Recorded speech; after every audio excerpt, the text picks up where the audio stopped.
जैसे ही जादुई परी मेलिफिसेंट इस लड़के के हाथ को छूती है तो ये जल जाती है, क्योंकि उस लड़के ने एक लोहे की अंगूठी को पहन रखा था और परियां लोहे को नहीं छू सकती थी। इसलिए लड़का अंगूठी को निकालकर दूर फेंक देता है। मेलिफिसेंट देखती है कि लड़के ने उसके लिए इतनी कीमती अंगूठी फेंक दी। इसी वजह से परी लड़के से इम्प्रेस हो जाती है, जिस वजह से वो लड़के से बात करने लग जाती है और देखते ही देखते दोनों बहुत अच्छे दोस्त बन जाते हैं। यहाँ तक कि परी उसे उड़ना भी सिखाती है। जैसे जैसे समय बीतता है, लड़का मेलिफिसेंट के 16वें बर्थडे पर उसे कहता है कि मुझे कुछ समय के लिए शहर जाना पड़ेगा और वो जल्दी ही वापस आकर उससे शादी करेगा। समय बीतता जाता है और वो परी उसका 10 साल तक इंतजार करती है, लेकिन स्टीफन वापस नहीं आता। तभी वही के किंगडम के राजा एक ऐलान करता है कि जो भी मेलिफिसेंट को मारकर मेरे पास लाएगा, मैं उसकी शादी अपनी बेटी से करवाऊंगा और उसे बदले में पूरा किंगडम दूंगा। किंगडम के लालच में आकर स्टीफन वापस मेलिफिसेंट के पास आता है और उसे अपनी मीठी बातों में फंसाकर बेहोशी की दवा पिला देता है, जिससे कि वो गहरी नींद में सो जाती है। फिर स्टीफन एक चाकू निकालता है और मेलिफिसेंट के पंखों को काट देता है। जब परी उठती है तो वो परी अपने कटे हुए पंखों को देखकर बहुत रोती है, क्योंकि उसे ये चीज नहीं पता थी कि वो जिससे सबसे ज्यादा प्यार करती थी वही उसको धोखा देगा। दूसरी तरफ स्टीफन मेलिफिसेंट के पंख लेकर राजा के पास आता है। राजा भी ये देखकर बहुत खुश होता है और अपने वादे को पूरा करते हुए स्टीफन की शादी अपनी बेटी के साथ करवाकर किंगडम का राजा स्टीफन को बना देता है। थोड़े समय बाद स्टीफन के यहाँ पर एक बेटी का जन्म होता है, जिसके चलते किंगडम में बहुत जोर शोर से सेलिब्रेशन चल रहा था। हालांकि मेलिफिसेंट भी स्टीफन से अपने धोखे का बदला लेना चाहती थी, इसलिए वो स्टीफन के दरबार में आती है और स्टीफन की बेटी को विश करते हुए कहती है कि तुम बहुत प्यारी हो, लेकिन जैसे ही तुम 16 साल की हो जाओगी वैसे ही तुम्हारे एक सुई चुभेगी, जिससे कि तुम्हारी डेथ हो जाएगी और मेरा बदला पूरा हो जाएगा। स्टीफन ये सुनकर डरते हुए मेलिफिसेंट से कहता है कि तुम मेरा बदला मेरी बेटी से क्यों ले रही हो, लेकिन वो उसकी एक भी बात नहीं सुनती और वहाँ से चली जाती है। स्टीफन इस बात से बहुत परेशान हो जाता है और अपनी बेटी को 3 छोटी छोटी परियों को देते हुए कहता है कि इसे यहाँ से कहीं दूर ले जाओ और जब तक ये 16 साल की नहीं हो जाती इसे यहाँ लेके मत आना। इसीलिए वो तीनों परियां प्रिंसेस को अपने साथ एक जंगल में ले जाती है, लेकिन मेलिफिसेंट अपने बदले की आग के चलते वो भी वहाँ पहुँच जाती है और प्रिंसेस को डराने की कोशिश करती है, लेकिन प्रिंसेस तो उसे देखकर उल्टा हंसने लगती है, जिससे कि मेलिफिसेंट का दिल पिघल जाता है और वक्त के साथ साथ प्रिंसेस पूरे 15 साल की हो जाती है। हालांकि अब तक मेलिफिसेंट और प्रिंसेस की अच्छी दोस्ती हो जाती है और बिल्कुल माँ बेटी की तरह दोनों साथ रहती थी और साथ ही खेलती थी। जब एक दिन प्रिंसेस सो रही होती है तो मेलिफिसेंट अपनी पूरी पावर के साथ उसका श्राप वापस लेने की कोशिश करती है, लेकिन वो उसका श्राप वापस नहीं ले पाती। अगले दिन मेलिफिसेंट प्रिंसेस को बताती है कि उसके पास पहले बहुत अच्छे पंख हुआ करते थे, लेकिन तुम्हारे फादर ने धोखे से मेरे पंख काट दिए और इसी वजह से मैंने तुम्हें श्राप दिया। प्रिंसेस ये सुनते ही रोते हुए अपने पापा के पास आती है, लेकिन उसके पापा को उस पर बहुत गुस्सा आता है, क्योंकि वो अपने 16वें बर्थडे से एक दिन पहले ही किंगडम में आ जाती है। इसलिए राजा उन तीनों परियों पर बहुत गुस्सा होता है और अपनी बेटी को जादुई परी के श्राप से बचाने के लिए एक कमरे में बंद कर देता है, लेकिन वो वहाँ पर एक सुई को छू लेती है। प्रिंसेस सुई को छूती है, वो एक गहरी नींद में चली जाती है और अब वो उस श्राप से तभी मुक्त हो पाएगी जब उसे उसका सच्चा प्यार मिलेगा। ये सब चीजें देखकर राजा बहुत परेशान होता है। दूसरी तरफ मेलिफिसेंट को भी काफी दुख हो रहा होता है, इसीलिए वो उस लड़के से मिलती है जो कि कुछ दिन पहले प्रिंसेस से मिला होता है। उसे लगता है शायद ये प्रिंसेस का सच्चा प्यार हो और वो उसे अपने वश में करके प्रिंसेस के पास ले आती है, लेकिन वो लड़का उसका सच्चा प्यार नहीं था, क्योंकि वो प्रिंसेस को जगाने की बहुत कोशिश करता है, लेकिन वो नहीं जागती और ये सब देखकर मेलिफिसेंट रोने लगती है और रोते हुए उससे कहती है कि तुम्हें बहुत याद करूंगी, मुझे तुम्हारी स्माइल हमेशा याद आएगी। ये कहकर मेलिफिसेंट उसके माथे पर किस करती है और वहाँ से जाने लगती है, लेकिन तभी उसे पीछे से प्रिंसेस की आवाज आती है, यानी कि प्रिंसेस का सच्चा प्यार और कोई नहीं बल्कि मेलिफिसेंट ही होती है और वो मेलिफिसेंट से कहती है कि मैं तुम्हारे साथ जंगल में रहना चाहती हूँ। इसलिए मेलिफिसेंट उसे अपने साथ ले जाने लगती है, लेकिन तभी पीछे से स्टीफन के लोग उन पर लोहे का जाल डाल देते हैं जो कि परियों को जला देता है। मेलिफिसेंट बहुत कोशिश करती है, लेकिन वो इस जाल से नहीं निकल पाती। तभी वहाँ पर मेलिफिसेंट का दोस्त ड्रैगन बन के आ जाता है और चारों तरफ तबाही मचाते हुए मेलिफिसेंट आजाद होती है। उसी समय वहाँ पर स्टीफन आ जाता है, जो अपने सैनिकों के साथ उसे चारों तरफ से घेर लेता है, जिसे देखकर मेलिफिसेंट डर जाती है, क्योंकि इन सब ने लोहे की शील्ड पहन रखी थी और उसे समझ में आ जाता है कि यहाँ से उसका बचना नामुमकिन है। तभी दूसरी तरफ प्रिंसेस को मेलिफिसेंट के पंख नजर आ जाते हैं, जो कि उसके ही पापा ने धोखे से काट दिए थे और वो पंख मूव कर रहे थे। इसीलिए प्रिंसेस बिना सोचे समझे उन पंखों को आजाद कर देती है। वो पंख खुद ब खुद मेलिफिसेंट के साथ जाके लग जाते हैं, इसीलिए वो अपने पंखों के साथ पहले की तरह उड़ने लगती है, लेकिन राजा ने उसको जंजीर से पकड़ रखा था, इसलिए मेलिफिसेंट भी राजा को लेकर ही हवा में उड़ जाती है। लेकिन वो अभी भी स्टीफन से प्यार करती थी, इसलिए वो उसे नीचे नहीं गिराती और महल में ही छोड़ देती है। लेकिन स्टीफन भी मौका देखकर उस पर अटैक कर देता है और उसके पंखों को पकड़ लेता है, जिस वजह से दोनों ही महल से नीचे गिरने लगते हैं। और जैसे ही ये दोनों जमीन से टकराने वाले होते हैं, मेलिफिसेंट अपने पंखों को खोल लेती है और उड़ जाती है, लेकिन इस वजह से स्टीफन जमीन पर गिरकर मर जाता है। हालांकि मेलिफिसेंट को अभी भी दुख हो रहा था, क्योंकि वो उससे आज भी प्यार करती थी। इसी के साथ हम अगली सुबह देखते हैं कि मेलिफिसेंट प्रिंसेस को जंगल की रानी बनाया जाता है। उसी समय कुछ लोग जादुई जंगल में आते हैं, जहाँ पर मेलिफिसेंट और प्रिंसेस रहती थी। वो वहाँ पर आकर कुछ जादुई क्रिएचर को चुराने लगते हैं, लेकिन तभी मेलिफिसेंट वहाँ आ जाती है और इनमें से 2 आदमियों को पकड़ लेती है। लेकिन इन्हीं में से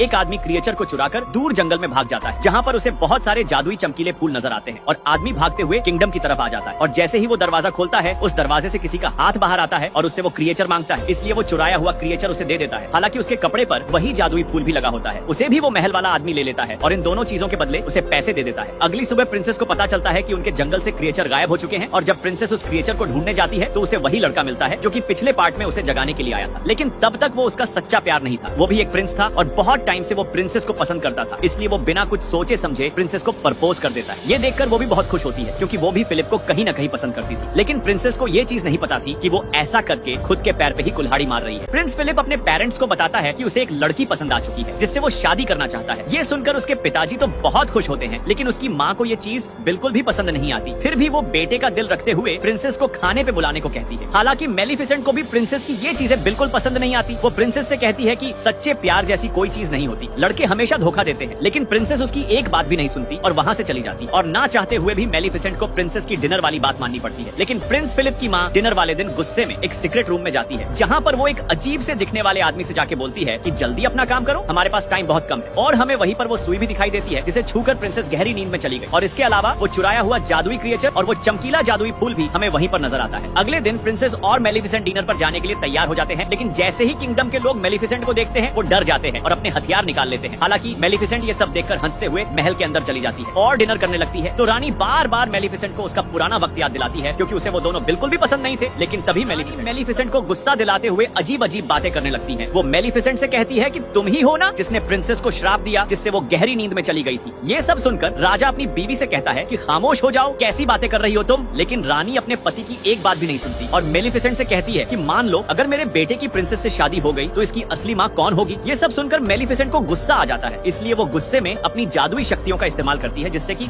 सभी दूर जाकर गिरते हैं। और ये सब चीजें देखकर रानी डरते हुए राजा के पीछे छिप जाती है, लेकिन तभी राजा नीचे गिर जाते हैं। रानी रोते हुए मेलिफिसेंट से कहती है कि तुमने ही राजा को श्राप दिया है जिससे कि ये गहरी नींद में चले गए। ये सब देखते हुए प्रिंसेस मेलिफिसेंट से कहती है कि तुम क्यों सबको गुस्से में श्राप देती रहती हो। मेलिफिसेंट उससे कहती है कि मैंने राजा को कोई भी श्राप नहीं दिया है। फिर भी प्रिंसेस मेलिफिसेंट की बातों पे यकीन नहीं करती और उसी समय राजा की सेना मेलिफिसेंट पर अटैक करने के लिए वहाँ आ जाती है। हालांकि मेलिफिसेंट प्रिंसेस से पूछती है कि क्या तुम मेरे साथ चलोगी, लेकिन प्रिंसेस उसके साथ जाने से मना कर देती है। और जब मेलिफिसेंट वापस जा रही होती है तभी एक लड़की लोहे की वापस अपने घर जा रही होती है, तभी एक लड़की लोहे की गोली से उस पे हमला कर देती है जिससे मेलिफिसेंट पानी में गिर जाती है। वहीं दूसरी तरफ राजा जो कि बेहोश पड़े होते हैं, इसलिए प्रिंस फिलिप अपनी माँ से कहता है कि आप पापा के सिर पर किस करो, शायद आप ही उनका सच्चा प्यार हो। लेकिन रानी अपने बेटे के ये बात मानने के लिए मना कर देती है। वो तो राजा से कभी प्यार करती ही नहीं थी क्योंकि वो एक लालची औरत थी। प्रिंसेस गुस्से में वापस जंगल में जाती है ताकि वो मेलिफिसेंट को मना सके कि वो अपना श्राप वापस ले ले। लेकिन उसे जंगल में पता चलता है कि मेलिफिसेंट तो गायब है और दूसरी तरफ वो लड़की पानी में नजर रख रही होती है कि मेलिफिसेंट कब यहाँ से निकलती है। लेकिन तभी वहाँ पर एक क्रिएचर आता है और मेलिफिसेंट को अपने साथ ले जाता है, इसलिए वो ये सब जल्दी से जाके रानी को बताती है। और वही प्रिंसेस जब अपने महल वापस आ रही होती है तो जंगल का एक जादुई क्रिएचर छुपके से उसके साथ महल में आ जाता है और वो क्रिएचर भी वहीं पर पहुंच जाता है जहाँ पर पहले से वो चुराई हुई क्रिएचर भी कैद थी और वो अजीब सा दिखने वाला आदमी उसे भी कैद कर लेता है। इधर रानी महल में ऐलान करवा देती है कि प्रिंसेस और फ्लिप्स की शादी अगले 3 दिन में होने वाली है और वो सुलह करते हुए जंगल के सभी जादुई क्रिएचर को शादी में इनवाइट करती है। लेकिन ये सब तो रानी का एक प्लान था, सभी क्रिएचर को जंगल में ये ऐलान करवा देती है कि प्रिंसेस और फ्लिप्स की शादी अगले 3 दिन में होने वाली और जंगल के सभी क्रिएचर को इनवाइट करते हुए कहती है कि हम सभी लड़ाई छोड़ दें और आपस में दोस्ती करें। लेकिन ये तो रानी की एक चाल थी क्योंकि वो मेलिफिसेंट को मारकर जंगल के सभी क्रिएचर को कैद करते हुए उस जंगल पर कब्जा करना चाहती थी। दूसरी तरफ मेलिफिसेंट को होश आ जाता है, वो देखती है कि उसके पास उस जैसे ही बहुत सारे क्रिएचर हैं और उन्हीं में से एक क्रिएचर मेलिफिसेंट को बताता है कि कभी किसी टाइम में यहाँ पर सभी जादुई परियां एक साथ रहती थी, लेकिन इंसानों ने सभी को मार दिया। और वो मेलिफिसेंट को बताता है कि तुम ही एक लास्ट अच्छी परी हो जो अभी तक जिंदा हो। आदमी मेलिफिसेंट को बताता है कि जल्दी ही तुम ऐसी स्टेज पर पहुंचोगी जिससे तुम दुनिया की सबसे पावरफुल परी बन जाओ, लेकिन वो आखिरी स्टेज तुम अभी तक पार नहीं कर पाई और वो है प्रिंसेस को माफ करना, क्योंकि सारी उम्र तुमने उससे दिल से प्यार किया है। अगर तुम उसे माफ कर दोगी तो तुम दुनिया की सबसे खतरनाक परी बन जाओ। लेकिन मेलिफिसेंट उसे मना करते हुए कहती है कि मैंने उससे सारी उम्र प्यार किया और उसने मुझे धोखा दिया। तभी वहाँ पर बोरा आ जाता है जो इन्हें बताता है कि प्रिंस और प्रिंसेस की शादी हो रही है, यही सही मौका है उन पर अटैक करने का। तभी दूसरी तरफ वो अजीब सा दिखने वाला आदमी एक ऐसा पाउडर तैयार कर लेता है जो कि परियों को पल भर में मार सकता था। ये अजीब सा दिखने वाला आदमी उस जादुई फूल से एक ऐसा पाउडर तैयार कर लेता है जो कि परियों को पल भर में मार सकता था। ये सब देखकर रानी बहुत खुश होती है, लेकिन वो आदमी रानी से बोलता है कि हमें जंगल के सभी क्रिएचर को मारने के लिए बहुत सारे पाउडर की जरूरत पड़ेगी और ये पाउडर तभी ज्यादा बन सकता है जब आप मुझे बहुत सारे चमकीले जादुई फूल ला कर दो। इसलिए रानी अपने लोगों को ऑर्डर देती है कि जल्दी जाओ और जंगल से सारे चमकीले फूल लेकर आओ। और जैसे ही उसके आदमी जंगल में पहुंचते हैं जादुई फूल लेने के लिए, तभी मेलिफिसेंट को खबर हो जाती है और वो भी वहाँ पहुंच जाती है। लेकिन तब तक बहुत देर हो चुकी थी क्योंकि रानी के आदमी सारे जादुई फूल तोड़ के अपने साथ ले गए। हालांकि ये सब देखकर मेलिफिसेंट को बहुत दुख होता है और जैसे ही वो कुछ समझ पाती, झाड़ियों में छिपी हुई सेना लोहे की गोलियों से मेलिफिसेंट पे हमला कर देती है। लेकिन तभी वहाँ पर बोरा का एक साथी आकर उसे बचा लेता है और बोरा भी इन दोनों को बचाते हुए रानी की सेना पर अटैक करने लगता है। जैसे ही ये तीनों बचते बचाते यहाँ से निकलते हैं तो मेलिफिसेंट देखती है कि बोरा का साथी मर चुका है। अगली सुबह हम देखते हैं कि प्रिंसेस की शादी की तैयारियां चालू हो चुकी है और जंगल के सभी क्रिएचर महल की तरफ जाने लगते हैं, लेकिन उन्हें ये चीज नहीं पता थी कि वो ऐसा करके खुद की ही जान को खतरे में डाल रहे हैं। Subscribe for next part. रानी शादी की तैयारियों के बीच में प्रिंस को एक फूल देती है और उससे कहती है कि ये फूल अपनी पत्नी को दे देना। इसलिए प्रिंस फिलिप प्रिंसेस को वो फूल दे देता है। हालांकि प्रिंसेस उस फूल को देखकर बहुत ज्यादा हैरान हो जाती है, क्योंकि वो उसी के ही जंगल का फूल था और वो सोचने लगती है कि रानी ने ये फूल मेरे लिए क्यों भिजवाया होगा। वो रानी को महल में ढूंढने लगती है, तभी उसे वो सीक्रेट रूम मिल जाता है। इसीलिए वो उस फूल को लेकर उस रूम के अंदर चली जाती है और उसे वहीं पर वो सुई नजर आती है, जिसे छूकर वो गहरी नींद में चली गई थी। हालांकि प्रिंसेस को सारे विजन आने लगते हैं। उसे ये चीज पता चल जाती है कि राजा को और किसी ने नहीं बल्कि रानी ने ही मारा। इसके अलावा उसे वही क्रिएचर दिखाई देते हैं जिन्हें उस अजीब से दिखने वाले आदमी ने कैद कर रखा था। जैसे ही वो उन्हें छुड़ाने लगती है, तभी वहाँ पर रानी आ जाती है और वो प्रिंसेस से कहती है कि पहले मेरा महल उस जंगल के पास हुआ करता था, लेकिन इन सब क्रिएचर और मेलिफिसेंट के पूर्वजों ने मिलकर मेरे महल को नुकसान पहुंचा दिया और मेरे पिताजी मारे। और मेरा भाई भी जब वहाँ पर सुलह करने गया तो जंगल के क्रिएचर ने मेरे भाई को भी मार दिया और जब मैं अकेली बच गई तो मुझे राजा से शादी करनी पड़ी, जबकि मैं राजा से बिल्कुल भी प्यार नहीं करती थी। रानी सेना को ऑर्डर देते हुए कहती है कि प्रिंसेस को एक कमरे में बंद करके सभी क्रिएचर को एक कमरे में बंद करके उन सभी पर वो लाल जादुई पाउडर छिड़कवा देती है, जो कि उस अजीब से दिखने वाले आदमी ने बनाया था, जिसकी वजह से सभी क्रिएचर कमजोर पड़ने लगते हैं। दूसरी तरफ जिस कमरे में प्रिंसेस बंद होती है वहीं पर उसका वैडिक ड्रेस होता है, इसलिए वो उसे फाड़कर काफी लंबी रस्सी में बदल देती है और महल से नीचे जाने की कोशिश करती है, लेकिन तभी वहाँ पर सोल्जर आ जाते हैं। हालांकि प्रिंसेस तब तक उस ड्रेस से लटक कर नीचे राजा के रूम में आ जाती है, जहाँ पर प्रिंस फिलिप भी होता है और वो रोते हुए प्रिंस को बताती है कि रानी ने मेरे साथ क्या क्या किया और मेलिफिसेंट ने राजा को श्राप नहीं दिया बल्कि रानी ने दिया है, जिसे सुनकर प्रिंस काफी हैरान हो जाता है। इधर रानी अपने महल की छत पर होती है, जो कि जंगल की तरफ काफी सारे बॉम्ब फेंक रही थी, क्योंकि बोरा और उसकी सेना महल पर अटैक करने आ रहे थे। प्रिंसेस को मेलिफिसेंट का जादुई कौवा दिखाई देता है, जो कि इंसानी शरीर में था। वो उससे कहती है कि हमें सभी क्रिएचर की जान बचाने के लिए यहाँ की चर्च का दरवाजा खोलना पड़ेगा, क्योंकि सभी क्रिएचर चर्च के अंदर थे, जहाँ पर रानी उन पर वो लाल जादुई पाउडर छिड़का रही थी। इसलिए वो दोनों मिलकर दरवाजा खोलने लगते हैं, पर तभी वहाँ पर सोल्जर आ जाते हैं, जो कि दोनों को पकड़ लेते हैं। लेकिन उसी समय वहाँ पर मेलिफिसेंट भी आ जाती है, जो कि अपने जादुई कौवे को बियर बनवा के गेट खुलवा देती है, जिससे सभी क्रिएचर बाहर आ जाते हैं। Subscribe for next. मेलिफिसेंट महल के सोल्जर पे अटैक करते हुए अपने लोगों को बचाने लगती है, तभी वहाँ पर बोरा भी आ जाता है, जो कि जनरल को मारने ही वाला होता है। लेकिन प्रिंस फिलिप आके उसे बचाते हुए बोरा से कहता है कि ये हमारे जनरल है, इसे कुछ मत करना। जनरल देखता है कि इसने मुझे नहीं मारा, तो उसे पता चल जाता है कि असली जालिम कौन है, यानी कि रानी ही असली जालिम है। दूसरी तरफ मेलिफिसेंट महल की छत पर आती है, उसी रानी के पास, और जैसे ही मेलिफिसेंट रानी को मारने वाली होती है, तभी बीच में प्रिंसेस आ जाती है और वो उससे कहती है कि प्लीज रानी को मत मारी, वरना सब लोग वाकई में समझेंगे कि आप जालिम हैं। लेकिन मेलिफिसेंट गुस्से में कहती है कि नहीं प्रिंसेस, पीछे हट जाओ, मुझे तुम्हारी कोई भी बात नहीं सुननी। लेकिन फिर भी प्रिंसेस नहीं हटती और वो रोते हुए कहती है कि प्लीज मदर, ऐसा ना करे। और जैसे ही मेलिफिसेंट उसके मुंह से मदर वर्ड सुनती है, उसका दिल पिघल जाता है और उसके दिल में इमोशन आने लगते हैं। और जब वे दोनों एक दूसरे को देख रहे होते हैं, तभी रानी वही जादुई पाउडर प्रिंसेस की तरफ फेंकती है, लेकिन मेलिफिसेंट उसके सामने आकर प्रिंसेस की जान बचा लेती है और जैसे ही उसे वो तीर आके लगता है, वो गायब होने लगती है। ये देखकर प्रिंसेस बहुत रोती है। हालांकि रानी बहुत खुश होती है और वो ये ऐलान करती है कि मेलिफिसेंट अब नहीं रही और अब मैं पूरी जगह पर कब्जा करने वाली हूँ। लेकिन तभी सब्सक्राइब और नेक्स्ट पार्ट।